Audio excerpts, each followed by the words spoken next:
Welcome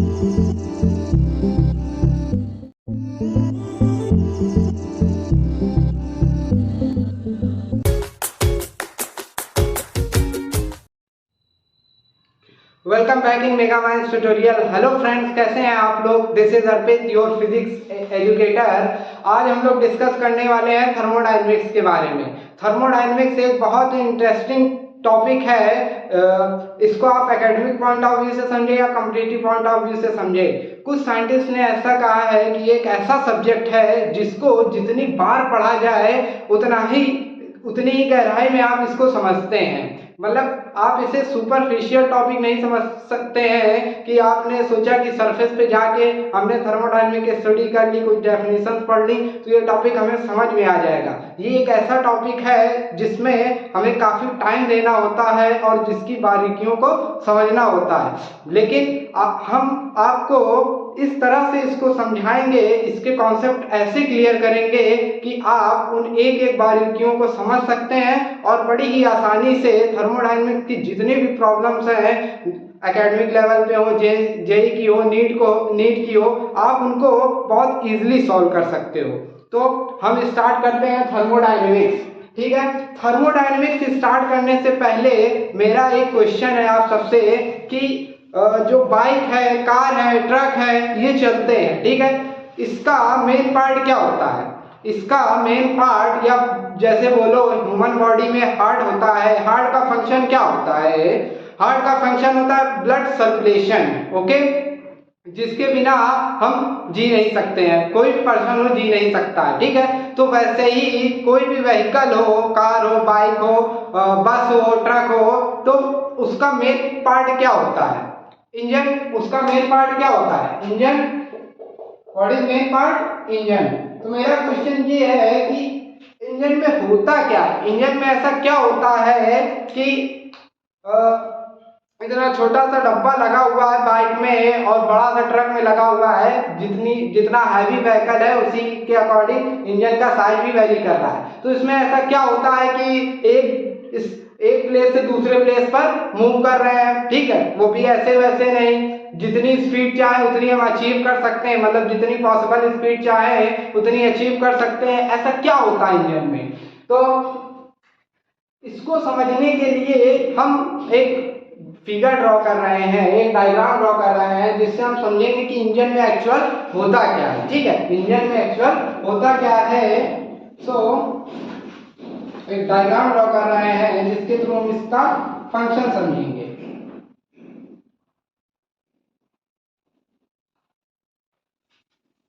इसको समझने के बाद आपको समझ में आएगा कि थर्मोडायनेमिक्स में हम करते क्या है। चलते हैं,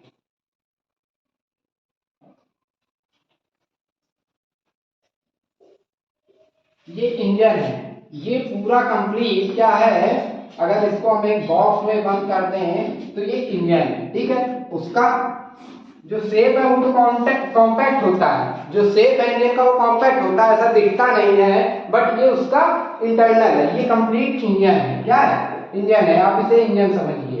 इंजन के अंदर क्या होता है, इट इज सिलेंडर है, और ये पिस्टन है, इट इज पिस्टन।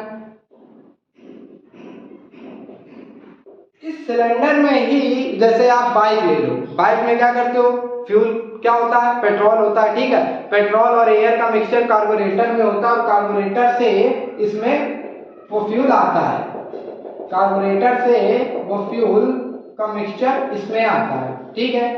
अब वो मिक्सचर आया तो एक आप समझ सकते हो गैस है, क्या है, गैस भरी हुई है, ठीक। इसमें जब गैस भरी हुई है, हम इसको टेम्परेचर प्रोवाइड कराएं, हीट प्रोवाइड कराएं। गैस मॉलिक्यूल्स आपको दिख रहे हैं, जब हम इसको हीट प्रोवाइड कराएंगे तो इसका टेम्परेचर बढ़ेगा, ठीक है। और क्या क्या होगा, हीट प्रोवाइड कराएंगे, टेम्परेचर बढ़ेगा, और जो मॉलिक्यूल्स है उनके बीच स्पीड बढ़ेगी, मॉलिक्यूल्स की स्पीड बढ़ेगी, तो उनके बीच होने वाला कोलिजन भी क्या होगा, बढ़ेगा, उनके बीच होने वाला कोलिजन भी बढ़ेगा। तो जब होने वाला कोलिजन बढ़ेगा मीन्स क्या जनरेट होगा या क्या बढ़ेगा, प्रेशर बढ़ेगा। क्या बढ़ेगा, प्रेशर बढ़ेगा। और ये गैसियस मॉलिक्यूल्स जो हाई स्पीड से मूव कर रहे हैं आफ्टर कोलिजन एक प्रेशर जनरेट होगा और ये प्रेशर इस पिस्टन पे अप्लाई कर रहे होंगे। ठीक है, ये प्रेशर इस पिस्टन पे अप्लाई करेंगे, ये पिस्टन क्या करेगा, मूव करेगा। ये पिस्टन मूव करेगा और अभी ये पिस्टन देखो इस व्हील से कनेक्टेड था, इस क्रैंक से कनेक्टेड था, इसको बोलते हैं क्रैंक, इसको बोलते हैं क्रैंक। इस क्रैंक से कनेक्टेड था ये पिस्टन। अब ये पिस्टन जब इतना मूव कर गया, मान लो डेल्टा एक्स ये मूव कर गया, तो आफ्टर मूवमेंट इस क्रैंक की पोजीशन क्या होगी, ये होगी कि नहीं होगी। तो इससे क्या समझ में आया कि जो पिस्टन है जब ये इस डायरेक्शन में मूव कर रहा है, पिस्टन इस डायरेक्शन में मूव कर रहा है तो क्रैंक भी रोटेट कर रहा है, क्रैंक भी रोटेट कर रहा है। एक्चुअल में यही होता है इंजन में कि जब फ्यूल अंदर जाता है उसको स्पार्क प्रोवाइड करते हैं, किक मारते हैं, बाइक वगैरह में किक मारते हैं तो स्पार्क प्लग यूज होते हैं। सेल्फ स्टार्ट सिस्टम आ गया है, सेल्फ स्टार्ट करते हैं तो अंदर इग्नाइट होता है, फ्यूल इग्नाइट होता है, उससे गैस जनरेट होती है, उससे हीट जनरेट होती है। वो हीट इस पर प्रेशर अप्लाई करती है, प्रेशर अप्लाई होने के बाद ये पिस्टन मूव करता है, पिस्टन मूव करता है तो ये क्रैंक रोटेट करता है और इसका फिर कनेक्शन होता है व्हील से, इसका कनेक्शन होता है जाकर व्हील से। इसी वजह से व्हील मूव करता है, रोटेट करता है, और जब व्हील रोटेट करता है तो गाड़ी आगे बढ़ जाती है।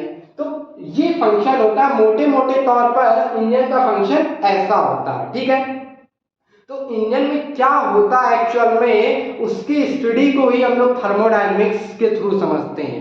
जो इंजन की स्टडी है उसको हम किसके थ्रू समझते हैं, थर्मोडायनेमिक्स के थ्रू समझते हैं। ये सिर्फ इंजन ही नहीं, आपने सुना होगा टरबाइन। What is turbine?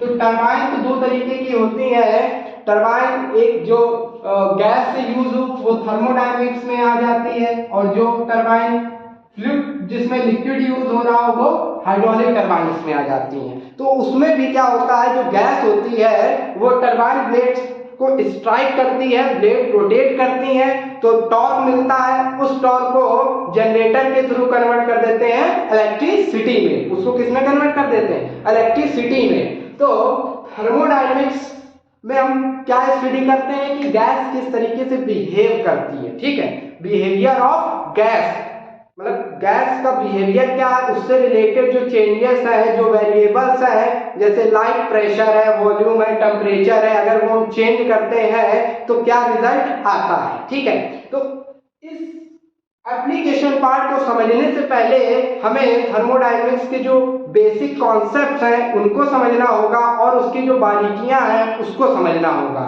तो वहां तक, यहाँ तक पहुंचने के लिए मीन्स आपको इंजन तक, टरबाइन तक पहुंचने के लिए हमें बहुत फंडामेंटल स्टार्ट लेना पड़ेगा।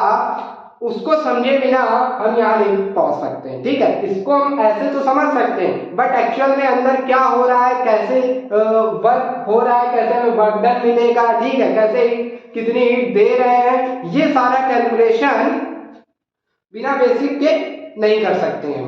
सो ये अब इससे आप बताइए, इतना तो आपको समझ में आ गया कि ये एप्लीकेशन पार्ट है थर्मोडायनेमिक्स का। ठीक है, ये किसी ना किसी साइकिल पे वर्क करती है।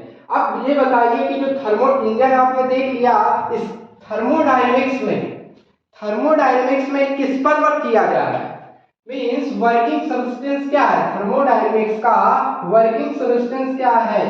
अब आप बताइए थर्मोडायनेमिक्स में वर्किंग सब्सटेंस क्या है, इतना तो अब आप बता सकते हो। वर्किंग सब्सटेंस मीन्स कौन कार्य कर रहा है, ठीक है, कौन वर्क कर रहा है। तो इसमें वर्किंग सब्सटेंस क्या है और किसके, मतलब किस पर वर्क किया जाएगा या किसके द्वारा वर्क किया जाएगा। ठीक है, ऑन बाय है तो वर्किंग सब्सटेंस इसमें क्या है, आप देख रहे हो उसमें वर्क कौन कर रहा है, दिस गैस। टरबाइन में कौन वर्क कर रहा है, गैस। थर्मोडायनेमिक्स की बात करें तो वर्किंग सब्सटेंस इसमें क्या है, गैस। वर्किंग सब्सटेंस क्या है इसमें, गैस। तो पहले हमें इस गैस को स्टडी करना पड़ेगा। पहले हमें किसको स्टडी करना पड़ेगा? गैस को। तो आज का जो हमारा टॉपिक है वो है आइडियल गैस। आज का जो हमारा टॉपिक है, इस सब्सटेंस को स्टडी करने के लिए हम आइडियल गैस इक्वेशन को समझेंगे।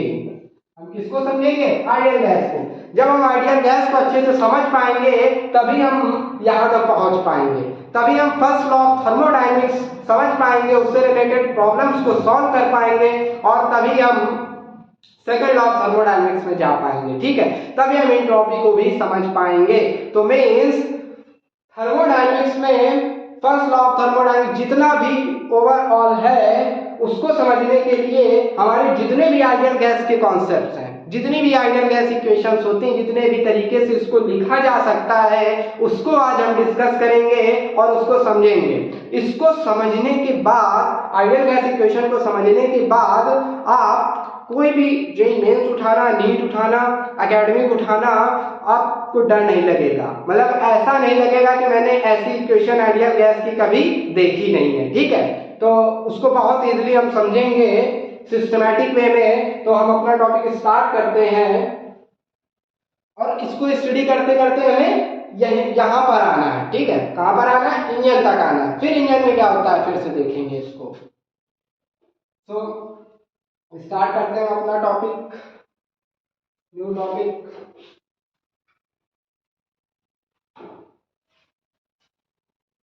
बहुत इंटरेस्टिंग सब्जेक्ट है ये, टॉपिक है थर्मोडायनेमिक्स।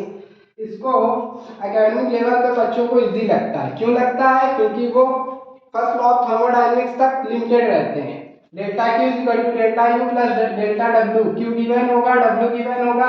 वो जैसे एक छोटी सी इक्वेशन नहीं है, दो तीन वेरिएबल्स है तो दो गिवन होंगे और वैल्यू रखोगे निकल आएगा, बट एक्चुअल में ऐसा नहीं होता है। तो देखने का आपको इजी है बट ऐसा नहीं होता है। बट ऐसा नहीं होता है। तो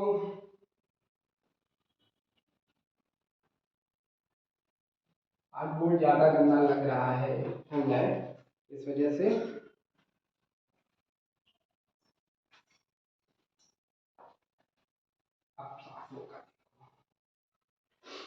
बहुत इंटरेस्टिंग सब्जेक्ट है। आज के बाद आप आइडियल गैस की जितनी भी इक्वेशंस हैं जैसे भी उसको लिखा जा सकता है बिना किसी डर के लिखोगे और समझोगे उसको अच्छे से।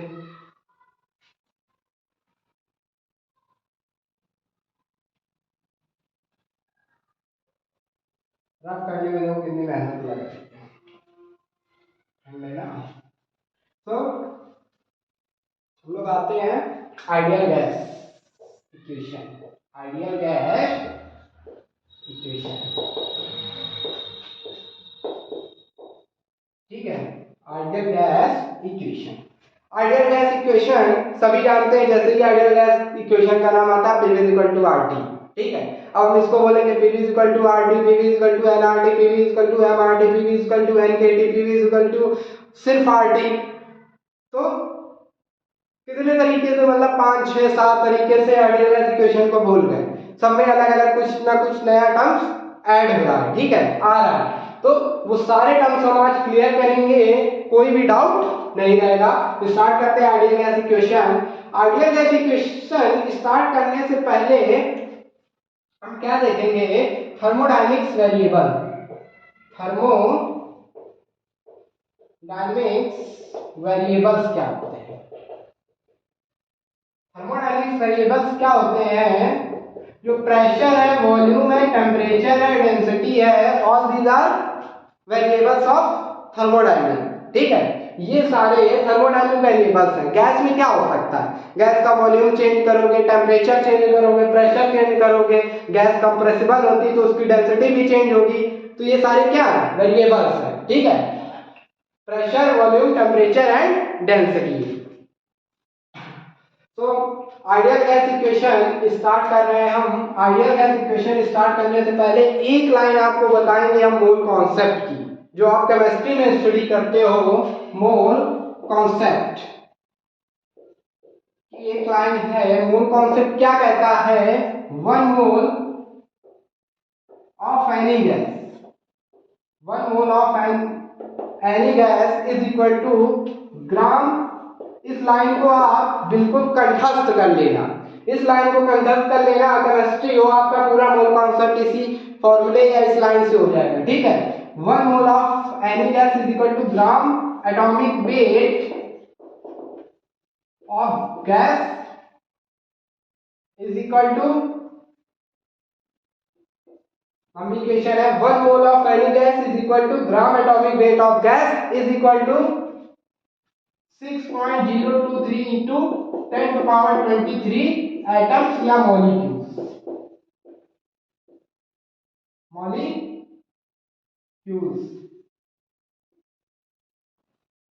ये इक्वेशन, ये एक इक्वेशन बिल्कुल आप कंठस्थ कर लीजिए, क्योंकि क्या होगा जब हम आइडियल गैस स्टडी करेंगे, कहीं मास गिवन होगा, थर्मोडायनेमिक्स भी स्टडी करेंगे, कहीं मास दिया होगा, कहीं नंबर ऑफ मोल्स दिया होगा, कहीं नंबर ऑफ एटम्स दिए होंगे, तो उनका कन्वर्जन कैसे होगा, उसके लिए आप ये एक वन लाइन इक्वेशन रख लीजिए। क्या होता है, 1 mole of any gas is equal to gram atomic weight of gas is equal to 6.023 into 10 power 23 atoms या मॉलिक्यूल्स, ठीक है। ये एक इक्वेशन है कंप्लीट, इतना आप कर लीजिए, ठीक है। अब जैसे कि इसके हम कुछ एग्जांपल भी देख सकते हैं, एग्जांपल के थ्रू समझ सकते हैं। जैसे कि हमने बोला कि बताइए 128 ग्राम O2 मॉलिक्यूल से ऑक्सीजन मॉलिक्यूल में कितने नंबर ऑफ मोल होंगे, 128 ग्राम O2 में कितने नंबर ऑफ मोल्स होंगे। तो हमें पता है 1 मोल मींस 1 मोल ऑफ O2 का ग्राम एटॉमिक वेट मींस 32 ग्राम होगा, 32 ग्राम O2 होगी। 1 मोल ऑफ ऑक्सीजन में 32 ग्राम ऑक्सीजन होगा, ठीक है। सो n मोल के लिए 128 ग्राम में कितना हो जाएगा, 1 ग्राम O2 में 1/32 मोल्स होंगे, 1 ग्राम O2 में 1/32 मोल, तो 128 ग्राम में कितने मोल हो जाएंगे, 128/32, 134, तो ये 4 मोल आ गया। कितना आ गया, 4 मोल मीन्स 120 ग्राम ऑक्सीजन में 4 मोल हो गए।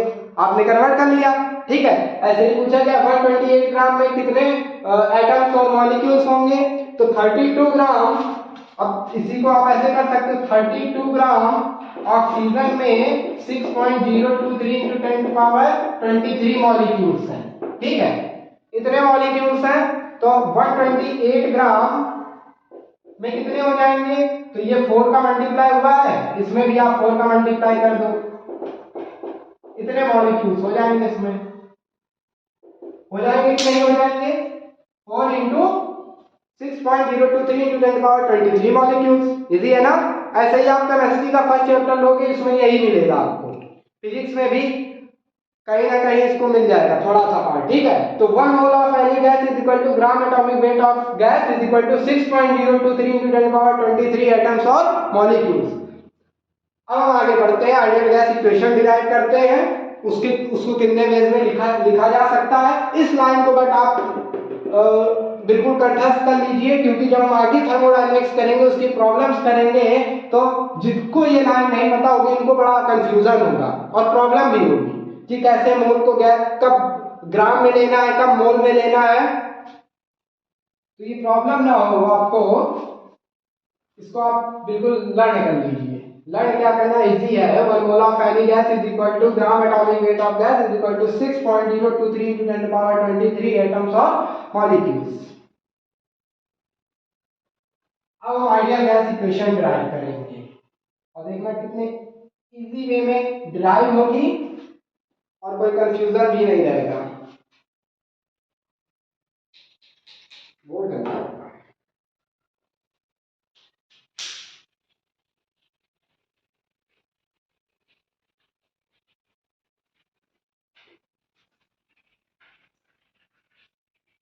अब थर्मोडायनेमिक्स से डरने की कोई भी जरूरत नहीं, क्योंकि क्या होता है थर्मोडायनेमिक्स से बहुत लोग डरते भी हैं, उनको सिर्फ फर्स्ट लॉ ऑफ थर्मोडायनेमिक्स की जो इक्वेशन है वो बहुत पसंद आती है, क्योंकि वो सिंगल इक्वेशन है, बट उसके अंदर क्या क्या छुपा हुआ है, कितनी साइंस, प्लेन से लेकर ट्रेन से लेकर जो कुछ चल रहा है वो सब उसी से चल रहा है, समझो। तो आइडियल गैस इक्वेशन तक हमें पहुंचना है, हमारा गोल क्या है, आइडियल गैस इक्वेशन तक पहुंचना है। तो स्टार्ट करते हैं सबसे पहले बॉयल्स लॉ से। किससे? बॉयल्स लॉ से। What is Boyle's law? सबने पढ़ा होगा बॉयल्स लॉ। क्या होता है बॉयल्स लॉ? बॉयल्स लॉ क्या होता है? Boyle's law is when volume या प्रेशर, आप बोल सकते हो, when pressure is inversely proportional to volume when mass and temperature are constant. इसको समझो, when mass and temperature are constant. Boyle's law क्या कहता है? Pressure is inversely proportional to volume when mass and temperature are constant. फिर आता है चॉस law. चॉस law क्या कहता है? चॉस लॉ कहता है volume is directly proportional to temperature. Volume is directly proportional to temperature when mass and pressure is constant. Okay? Volume directly proportional to temperature when mass and pressure is constant. Okay? Third law, Avogadro's law. Avogadro's law. ये क्या कहता है? ये क्या कहता है? ये कहता है at constant temperature and pressure, या same, at constant temperature and pressure volume is directly proportional to where is n, what is n is number of molecules, n is number of molecules means volume is directly proportional to n. ये तो relation निकल कर आया, but जो Avogadro's law है वो ये कहता है कि at constant temperature and pressure और equal volume gas with equal volume contents equal number of molecules. So उससे जो वॉल्यूम है वो directly proportional to number of molecules है। जितना ज्यादा वॉल्यूम होगा उतने ज्यादा नंबर ऑफ मॉलिक्यूल्स होंगे। ठीक है, एवोगाड्रोस लॉ बोलते हैं। अब इन तीनों लॉ को हम कंबाइन कर रहे हैं। क्या कर रहे हैं? इन तीनों लॉस को कंबाइन कर रहे हैं। तो इससे क्या निकल कर आया? जो फर्स्ट लॉ था उससे क्या निकल कर आया? V is inversely proportional to pressure and volume is directly proportional to temperature, volume is directly proportional to number of molecules. अब इनको कंबाइन कर दें तो after combining V is directly proportional to NT upon P हो जाएगा? हो जाएगा कि नहीं हो जाएगा? V is directly proportional to NT upon P। Okay, ये प्रोपोर्शनलिटी का साइन जब हम हटाएंगे तो एक कांस्टेंट आएगा V is equal to K NT by P। V is equal to K NT by P। अब आप इस P को इधर लिखिए तो इक्वेशन क्या निकल कर आया? PV is equal to NKT। PV is equal to क्या निकल कर आया? NKT। ये इक्वेशन निकल कर आई। PV is equal to NKT where K, what is K? Where K is Boltzmann constant। Boltzmann constant where K is Boltzmann constant जिसकी value होती है 1.023 × 10⁻23 जूल पर केल्विन। ठीक है, जिसकी एक वैल्यू होती है जो आप देख लोगे या अभी हम बताएंगे आगे, but where K is Boltzmann constant। Okay, what is K? K is Boltzmann। जब ये प्रोपोर्शनलिटी का साइन हटता है तो एक कांस्टेंट ऑफ प्रोपोर्शनलिटी आता है K, जिसको हम लोग कहते हैं बोल्ट्जमैन कांस्टेंट। ओके, तो आइडियल गैस इक्वेशन क्या निकल कर आए? PV is equal to NKT। PV is equal to NKT। Okay, अब इसके आगे बढ़ते हैं। ठीक है, हमारे पास स्पेस नहीं है इसलिए ये वाला पार्ट हम रफ कर रहे हैं। ठीक है, स्पेस की कमी है और मार्कर बहुत गिर रहा है, पता नहीं क्यों। तो इक्वेशन क्या निकल कर आए, PV is equal to NKT where N is number of molecules, T is temperature, T is pressure and K is Boltzmann constant। इतना तो आप जानते ही होंगे, PVT तो प्रेशर, वॉल्यूम एंड टेम्परेचर, लिखने की जरूरत नहीं है, थोड़ा लिख देंगे क्योंकि जो पहली बार पढ़ रहे होंगे इस चीज को, इतना तो कॉमन नहीं होगा कि प्रेशर, वॉल्यूम और टेम्परेचर को सिंबल से आइडेंटिफाई ना कर पाए। जैसे where P is pressure, V is volume and N is number of molecules, number of molecules. Okay, PV is equal to NKT। ठीक है, क्या इक्वेशन निकल कर आई, PV is equal to NKT। Okay, अब देखो number of moles N is equal to क्या होता है, ये होता है mu M by capital M is equal to N upon NA। ये समझो, इस इक्वेशन को समझो, where N is what, N is number of moles, N is number of moles, M is mass in gram। ये सब gas का study हो रहा है, देखो आइडियल गैस इक्वेशन लिखी हुई है, कंफ्यूज ना होना कि ये M किसका मास है, मोल्स किसके हैं। ठीक है, M is mass in gram, capital M is molecular weight, molecular weight, N is, N लिख चुके हैं, फिर से हम लिख दे रहे हैं, N is number of molecules, N is number of molecules, N is Avogadro number, it is Avogadro number जिसकी वैल्यू होती है Na is equal to 6.023 into 10 power 23, it is Na is Avogadro number। Okay, तो यहाँ पे आते हैं PV is equal to क्या आया, NKT। सो हम यहां से PV is equal to N capital NA KT लिख सकते हैं, from where N is equal to NNA। ये साइड में इक्वेशन लिखी हुई है, N is equal to N into NA, इससे लिखाएंगे तो एक इक्वेशन ये निकल कर आई कि नहीं निकल कर आई, PV is equal to NNAKT, ये निकल कर आई। ठीक है, अब देखो इस इक्वेशन को हम लिख सकते हैं PV is equal to NR dash T, NR dash T। Now अब आप देखिए जो R डैश है इसको हमने रिप्लेस किया है NA इंटू K से, NA इंटू K से, किया कि नहीं किया है।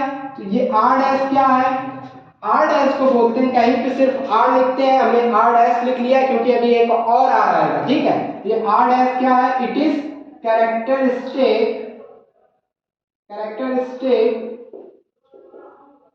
Gas constant.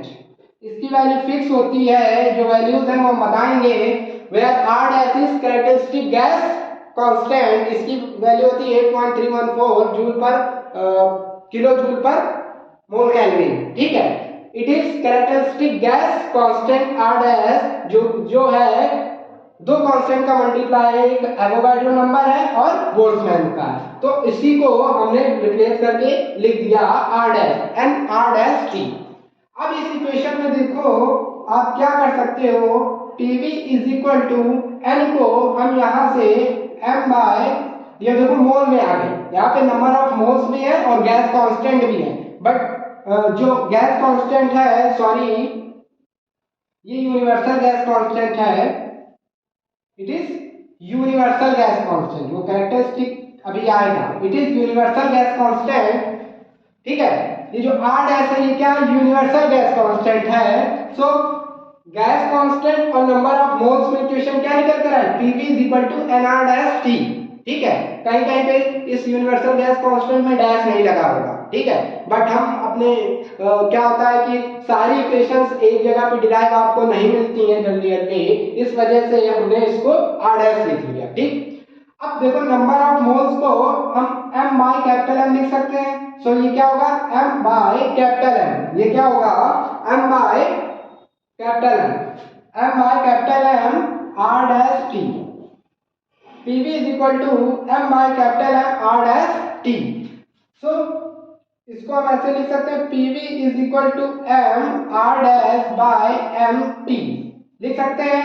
अब ये जो r dash by m है इसको हम लिख देंगे PV is equal to m r t। एक ये इक्वेशन निकल कर आई, जितनी भी इक्वेशंस निकल कर आ रही हैं हम उसको बॉक्स में करना है। ठीक है, तो क्या निकल कर आया, PV is equal to MRT, मास में आ गए। अब ये यार यहाँ पे क्या है, ये यार अब यहाँ पे क्या है, इसको हम आते हैं आगे कंटिन्यू करते हैं। PV is equal to MRT,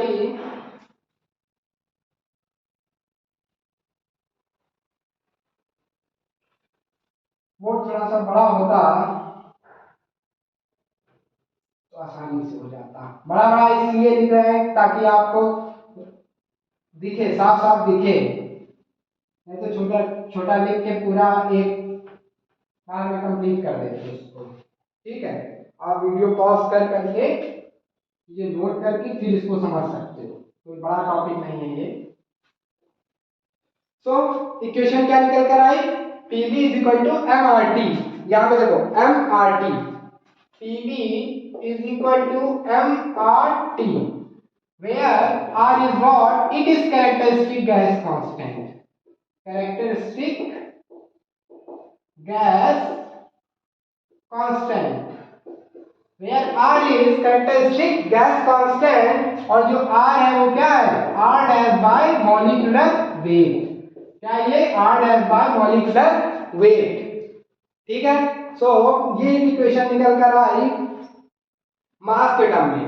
ये इक्वेशन थी किसके टर्म में, नंबर ऑफ मोल्स के टर्म में, ये मास के टर्म में है, ये एवोगाड्रो नंबर के टर्म में है, बोल्ट्जमैन के टर्म में है, ये देखो नंबर ऑफ मॉलिक्यूल्स और बोल्ट्जमैन कांस्टेंट के टर्म में है। तो कितनी नंबर ऑफ इक्वेशंस आ गई। अब इसको हम और लिख रहे हैं, क्या लिख रहे हैं, PV is equal to M, PV is equal to P is equal to M by V RT, और M by V क्या होता है, ये डेंसिटी होती है, P is equal to rho RT।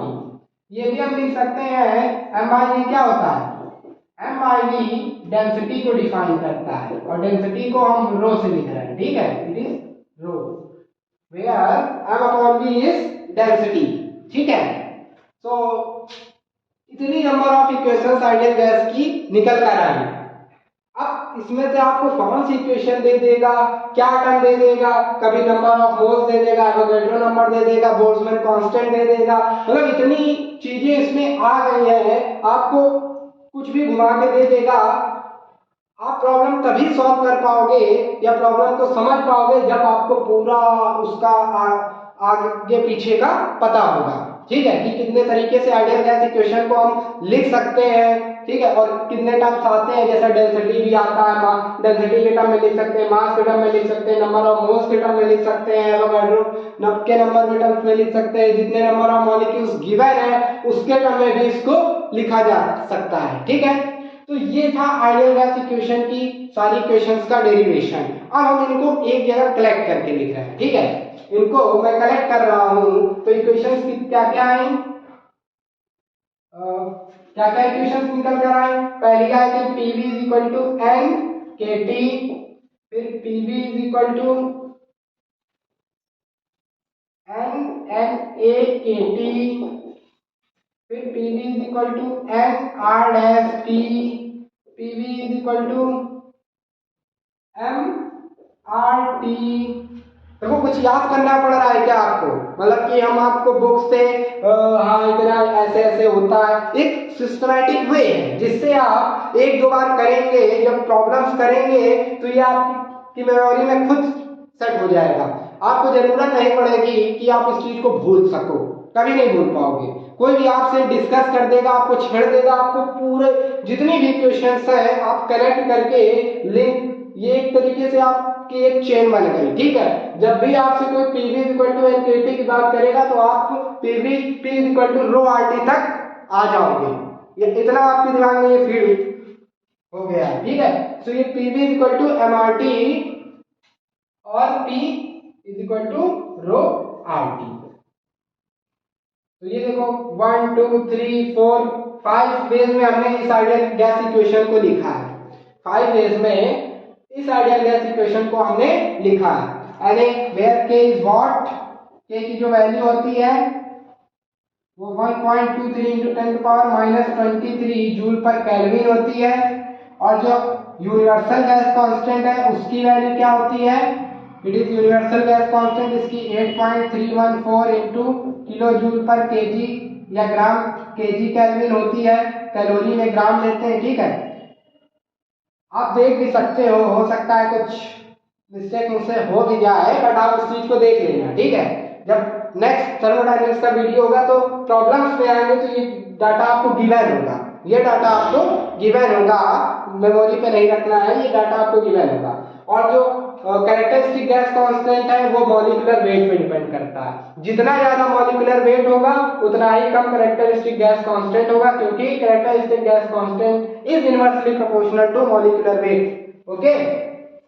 तो देखो एवोगैड्रो नंबर आ गया, बोल्ट्जमैन कांस्टेंट आ गया, यूनिवर्सल गैस कांस्टेंट आ गया, कुछ बचा भी कुछ नहीं बचा।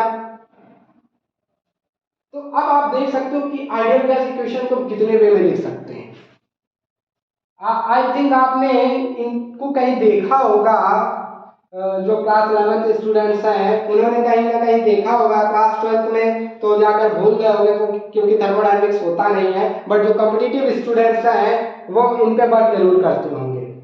थर्मोडायनेमिक्स आप जेईई मेन का प्रीवियस ईयर पेपर ले लेना 2000 से लेकर 2022 तक। अब जब आप करने पे जाओगे तो उस पर आपको बहुत इजी 10 क्वेश्चन मिल जाएंगे, इजीली 10 क्वेश्चन आपको मिल जाएंगे और आप कर लोगे। नीट में चले जाओगे, हो सकता है ये क्वेश्चन डायरेक्ट लिखी हो, ये क्वेश्चन डायरेक्ट लिखी हो, समझ रहे हो। अब जैसे इक्वेशन है, अब कहते हैं सर हमने पीवी इक्वल टू आरटी भी पढ़ी है, पीवी इक्वल टू आरटी भी पढ़ी है, तो इसी से आया वो इसमें कर दो for 1 mole, for 1 mole of gas, for 1 mole of gas, ये जो इक्वेशन है वो PV equal to R dash T हो जाएगा। क्या हो जाएगा, PV equal to R dash T, PV equal to R dash T, और for 1 gram of gas, from 1 gram of gas क्या हो जाएगा, ये PV equal to R T हो जाएगा। तो अब आप ये कंफ्यूज नहीं होंगे कहीं PV equal to R dash लेना है कि PV equal to R T लेना। तो जब 1 मोल की बात करें तो यूनिवर्सल गैस कांस्टेंट आता है, जब मास की बात करें तो वहां पे कैरेक्टरिस्टिक गैस कांस्टेंट आता है। इतना आप समझ लीजिए, ठीक है। आई थिंक आप इतना आप समझ गए होंगे, कोई कंफ्यूजन नहीं होगा। तो इतनी वेज में आइडियल गैस इक्वेशन को लिखा जाता है, ठीक है। तो और ये थर्मोडायनेमिक्स का बहुत ही फंडामेंटल टॉपिक है, ठीक है। इसको आपको पढ़ाया जाता है बट क्या करते हैं, इसको हम इग्नोर कर देते हैं, सिर्फ इतना स्टडी करते हैं जो आइडियल गैस इक्वेशन होती है वो पीवी इक्वल टू आरटी होती है या एनआरटी होती है या एमआरटी होती है। इतना स्टडी करके इसको स्किप कर देते हैं, मतलब ज्यादा अटेंशन इस पे नहीं पे करते हैं, बट ये इसका आप समझ लो इतना फंडामेंटल है। जैसे मैंने स्टार्टिंग में कहा था कि थर्मोडायनेमिक्स की जब तक आप बारीकियों को नहीं समझोगे तब तक आप थर्मोडायनेमिक्स नहीं समझ सकते हो और first law of thermodynamics apply नहीं कर सकते हो।